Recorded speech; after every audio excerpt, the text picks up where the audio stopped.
Image, Theresa May has warned MPs they might be losing Brexit altogether. Theresa May has urged MPs to vote as Democrats and patriots, as part of a desperate effort to get her twice-rejected Brexit deal approved by Parliament. It comes as ministers continue efforts to win the backing of the DUP, and more Tory Brexiteers indicate they may be prepared to reluctantly vote for Mrs May's deal next week. Writing in the Sunday Telegraph, the Prime Minister called on politicians to look beyond the categories of leave and remain and resolve this question now.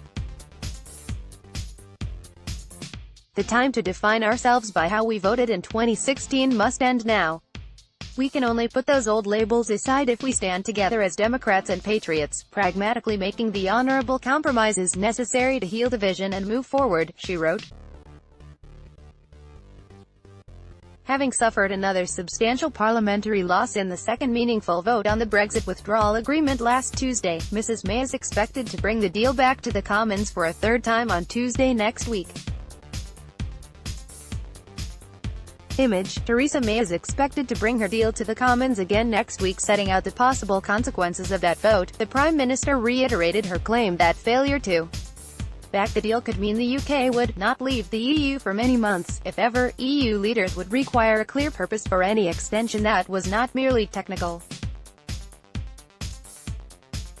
If the proposal were to go back to square one and negotiate a new deal, that would mean a much longer extension, almost certainly requiring the United Kingdom to participate in the European Parliament elections in May, she wrote. The idea of the British people going to the polls to elect MEPs 3 years after voting to leave the EU hardly bears thinking about. There could be no more potent symbol of Parliament's collective political failure, Mrs May added. In the second meaningful vote last week, a number of previous Tory rebels, including the former Brexit Secretary David Davis, switched their position and backed the Prime Minister's deal. There are growing indications more Eurosceptics could reluctantly follow suit if the vote is brought once again next week.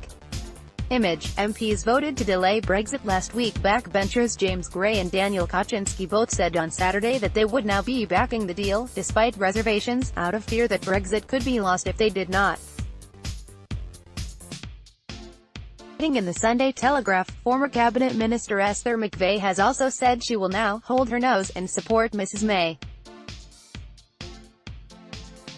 Image, Esther McVey said she will now support the Prime Minister. Meanwhile, talks between ministers and the DUP have continued over the weekend, as efforts intensify to secure the backing of the party's 10 MPs. However, a DUP spokesman has rejected suggestions a cash deal is being negotiated in exchange for their support. More than 142,000 people have signed the petition, have you? We are in discussions with the government to ensure Northern Ireland is not separated out from the rest of the United Kingdom as we leave the European Union, a DUP spokesman said. Contrary to some reports, we are not discussing cash. There are still issues to be addressed in our discussions, the statement concluded. Speculation around the potential for money be offered grew after it emerged the Chancellor Philip Hammond was present during talks in the Cabinet Office on Friday. Image, Philip Hammond was seen in the talks with the DUP in the aftermath of the 2017 general election. A confidence and supply agreement was signed between the DUP and the government to provide Mrs May with a working majority in Parliament. As part of that agreement, the government provided around £1 billion of investment in Northern Ireland. The two-year confidence and supply agreement is due to expire later this year. Speaking to Sky News, Shadow Chancellor John McDonnell warned the government against offering a bung in exchange for the DUP's votes on Brexit. If there's any hint or indication that Philip Hammond is offering the DUP more money, another bung for their votes, I warn them that they will undermine confidence not just in our Brexit negotiations but in our political system overall, said Mr. McDonnell.